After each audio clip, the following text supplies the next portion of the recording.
All right, thanks so much for being here. This is a great opportunity to continue some of the previous conversations that we've had related to networking and sharing information as part of the AERA Montessori Education Special Interest Group.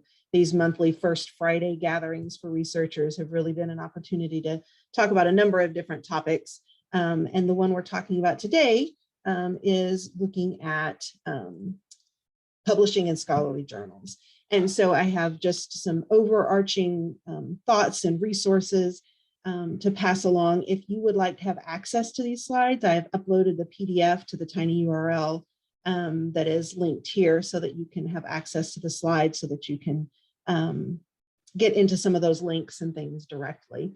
I have here just some screenshots of some journals that are ones where Montessori research has been published over the recent past that might be places to begin your journey as you're thinking about what might be a good home for publications that you might be looking at submitting or that your students might be looking at submitting. So there are a number of publications that have published Montessori work, and that number is growing. So it's exciting to see that the audience and the interest in Montessori related content seems to be growing. So we talked a little bit about who was here and the projects and things that people are working on. So we will skip this slide since we covered that before we started recording. So just in terms, and in my introduction, before we started recording, I mentioned that I'm the founding editor of the Journal of Montessori Research. I'm also on an editorial team for a Bloomsbury Handbook of Montessori Education that is in process to be published in 2023. And so over the past few years, I've really gained quite a bit of experience in my editorial role in terms of identifying areas that can help authors as they're putting their work together. So I've gathered some general writing tips that I think are useful for authors to keep in mind, really, whether you're an experienced author or a new author or a graduate student or you're coaching students yourself.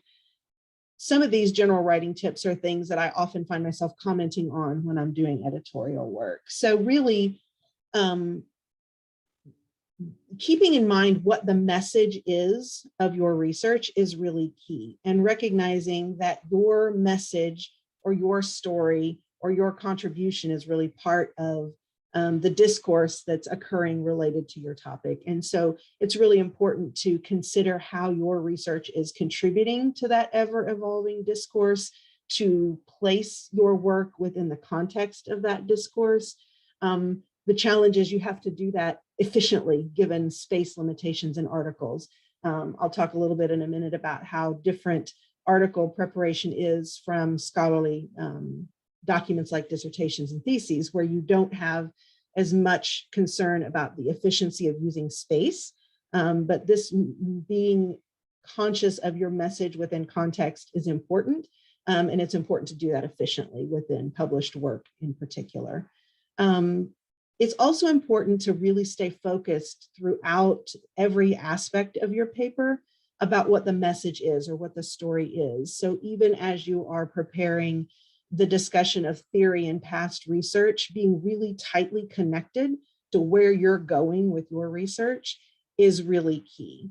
And so that's an area that I think I often find students and early career authors being somewhat less rigorous, I guess, in thinking about how they can stay very closely connected to their organizational structure and their main themes really throughout the paper. So it's important to begin with the end in mind as you're writing and ensure that those, even those introductory things, talking about theory and past research, really needs to be tightly connected to the remainder of the paper and the main story that you're trying to tell.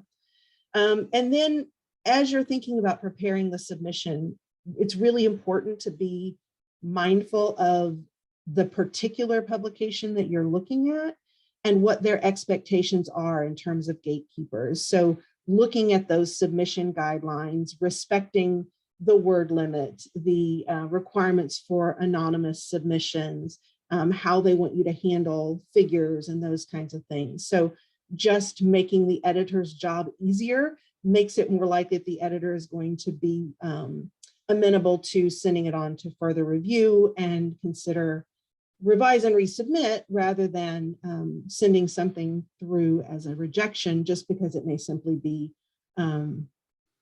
making their job harder if you don't abide by those kinds of things. And the point about accuracy of information is really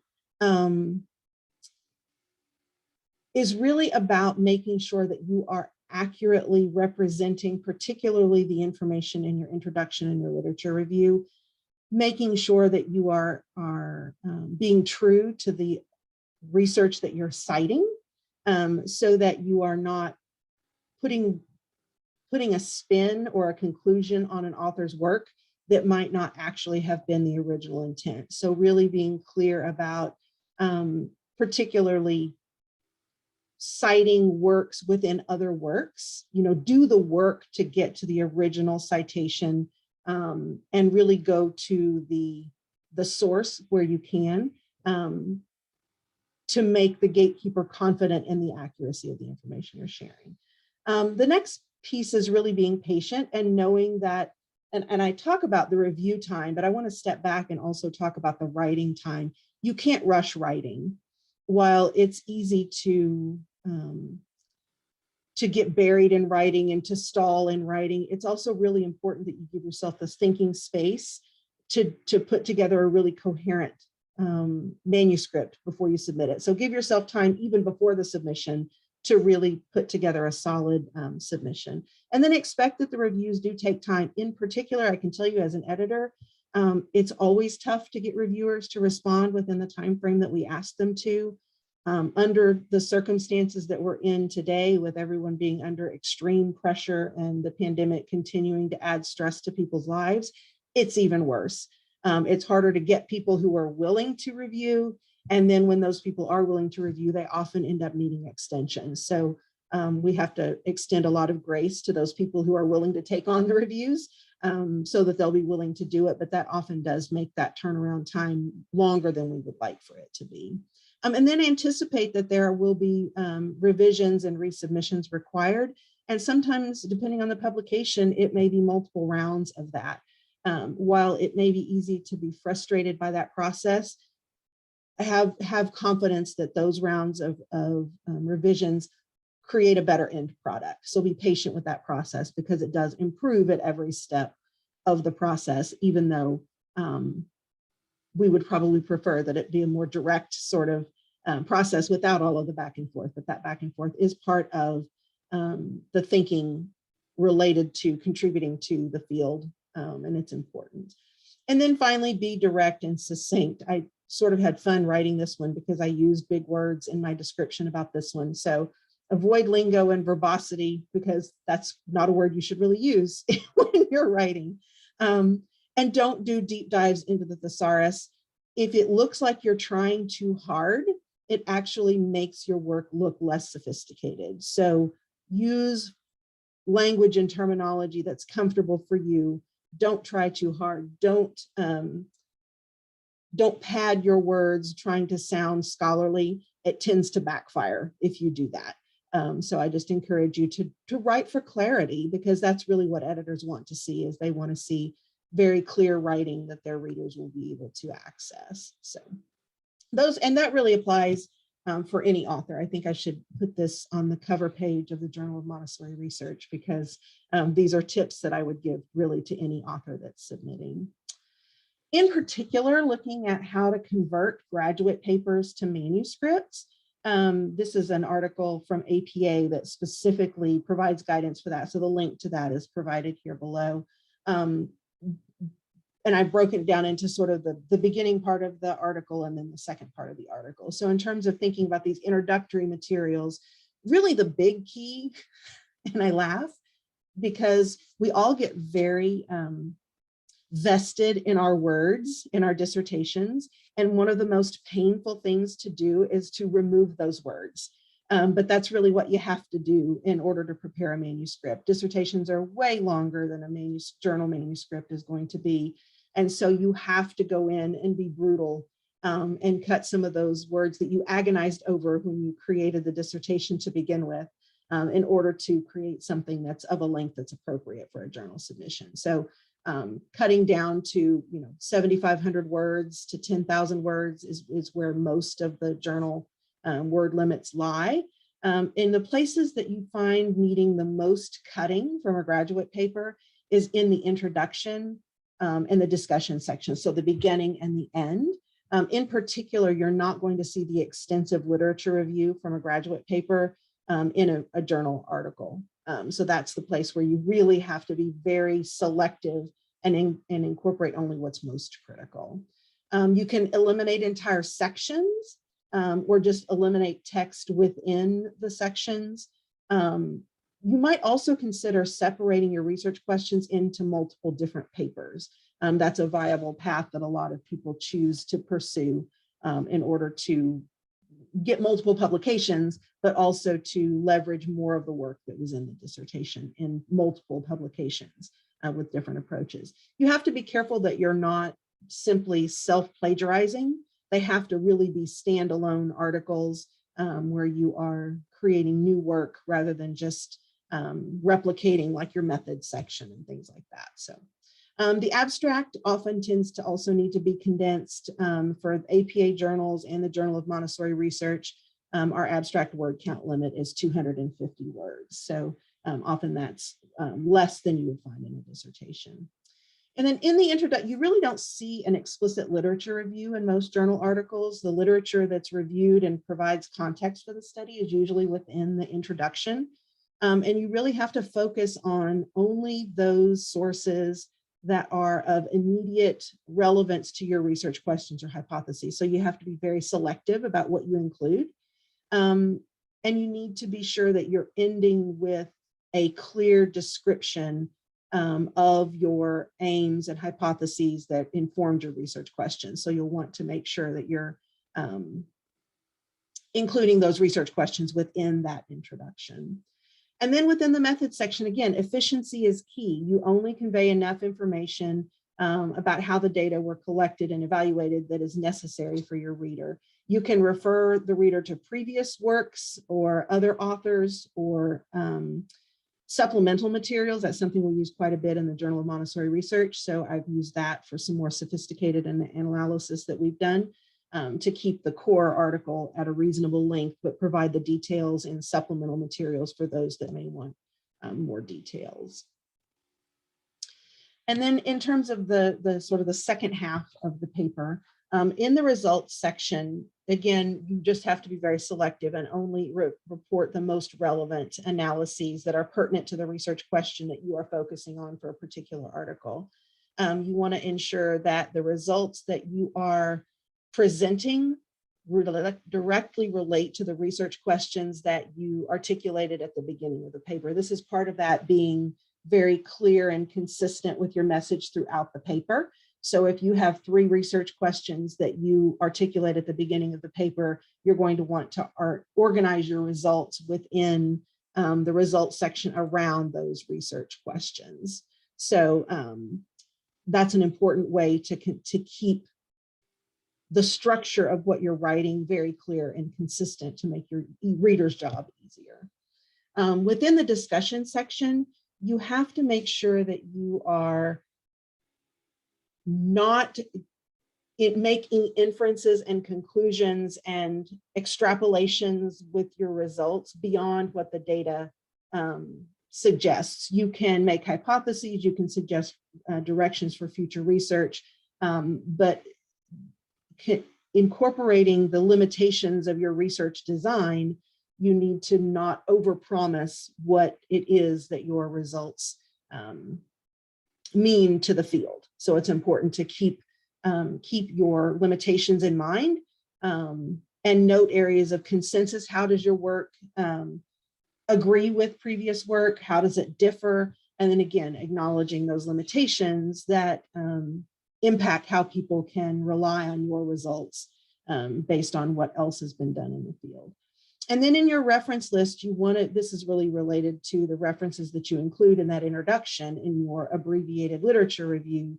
You're going to want to use the works that contribute to the knowledge of the particular topic that you're contextualizing.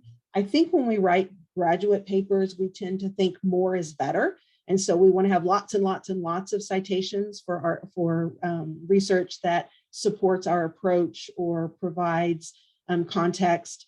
But really, you need to be much more efficient in an article and only include those specific sources that are helping you move your argument forward.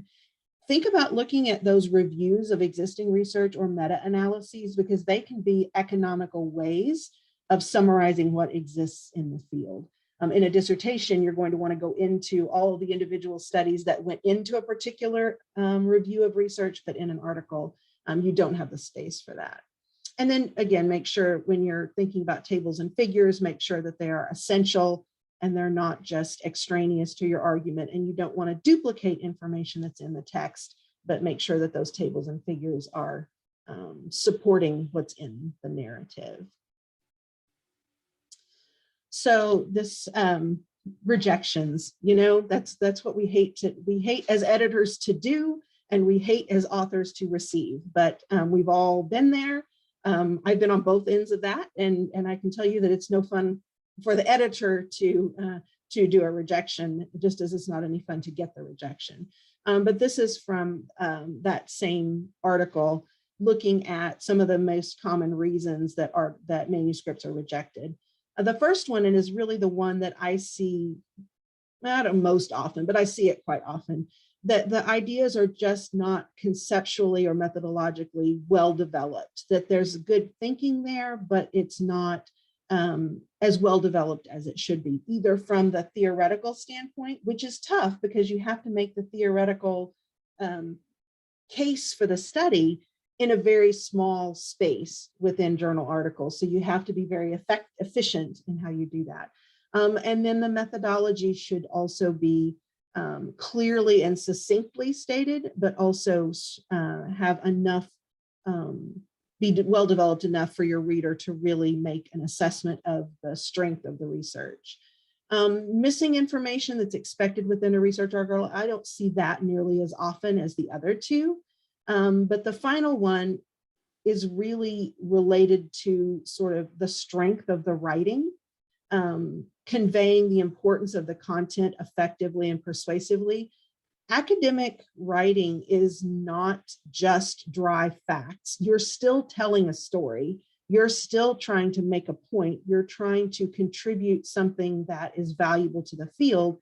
So oftentimes people don't think about that as being persuasive writing, but it is. It can still be scholarly, but also still be persuasive. And so I think that's probably the place where I see the most weakness in submissions, is that quality of the writing not being as strong in terms of making the reader clear about why this research is important to the field, and why it should matter. So those are kind of the areas that I would suggest that is the most work is needed from the submissions that I see. So I often have people ask, how to, and I go about the same decision. I've got an article we're working on right now where we've gone through the process of trying to decide, okay, where do we want to try to submit this? So this is very fresh in my mind. One of the decisions is, do you want to pursue an open access publication, or are you willing to be in a publication that's behind a paywall and generally requires a university library to access it? I've done both. I can tell you that I get a lot more mentions and a lot more reads for my open access publications. And so I tend to seek open access when I can, because I think particularly in the field of Montessori education, we have a lot of Montessori educators and people who are not necessarily connected to universities that are interested in our work. And so I think it's really helpful when we can pursue open access to do that.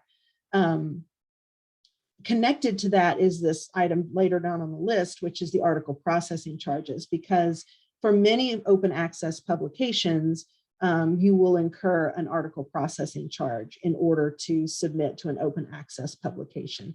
One of the benefits of the Journal of Montessori Research is because it is a publication of AMS through the University of Kansas Libraries. AMS covers and KU cover the costs of publishing the journal. So there are no article processing charges, even though it is open access. So that is a fairly unique aspect of the Journal of Montessori Research. But most open access publications are not, don't have that luxury. So you have to make that decision. I will let you know that sometimes there are grants available that will help you cover the costs of those article processing charges. Often they're in the neighborhood of about $1,000. That's not unusual. Some publications give you the choice. You can submit it either to be open access or not. And so you choose within that publication. These are some of the open access journals, like I think SAGE Open, I think is this way. I could be wrong.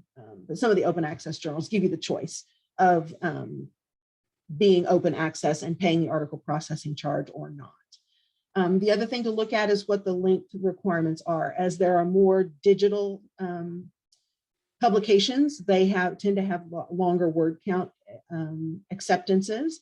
So if you've got a longer piece, particularly if you're doing something like a mixed methods study, mixed method studies tend to be longer because you're trying to cover more territory.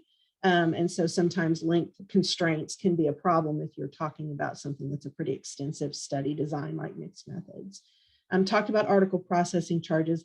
Impact factor is an issue, particularly if you're going to be going up for a 10-year review at some point and you want to make sure you have high quality journals that you're publishing in. It's not a straightforward single measure. So there's a link that I have under resources in a subsequent slide to kind of help you understand the different measures of impact that are out in the field and how you might use those.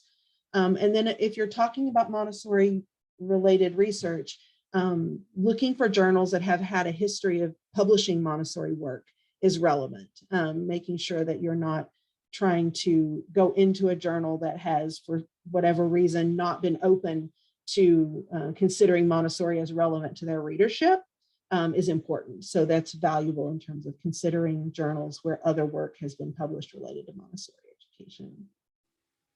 And these are some of the tools, and this is why you might want to use that tiny URL that I provided at the beginning to get access to these to these links for these tools. APA has a nice website with some publishing tips on it. Reference or recite works. If you are not using one of the citation engines within your word processing system, or even if you are, because I know sometimes you can run into glitches with those systems, a great check at the end before you submit a manuscript is to use this Recite Works website. It will take your manuscript and it will identify any inconsistencies between your in-text citations and your reference list. It will highlight any of those for you. It will even correct your formatting for APA style. It deals with a couple of different styles, but definitely does APA style. So it's just a really useful tool, and it makes the editor and copy editor's job a whole lot easier. And it just creates a more high quality submission when you can double check all of those citations before you submit. This used to be a free resource. They have started implementing a charge. I was very sad to see that it's now something that they have included a subscription charge for, but it's a pretty small cost and it is a really valuable tool. It would be something you could use for your dissertation too. It takes a lot of that really tedious reference checking and automates it. This is the Understanding Impact Factors. That's a live guide from KU that just has some information about how to interpret impact factors and what they mean. So that's a resource for you there. And then finally, the Directory of Open Access Journals is a really great resource. It's sort of like, you guys may not know this reference, the younger ones of you. It's like the Good Housekeeping seal of open access journals. What's happened is, as the number of open access journals has grown, there have been an increasing number of what we call predatory journals, journals that are that exist solely for the purpose of collecting those article processing charges, without being legitimate scholarly publications. So you kind of have to do your due diligence before you submit to an open access journal. I am constantly being solicited from some of these predatory journals when I present something at a conference where they're encouraging me to submit to their open access journal. But the Directory of Open Access Journals has standards and will only accept journals in their list that meet their standards for not being predatory publications. The Journal of Montessori Research is listed in the Directory of Open Access Journals. And there is another level of recognition from DOAJ that is their gold seal.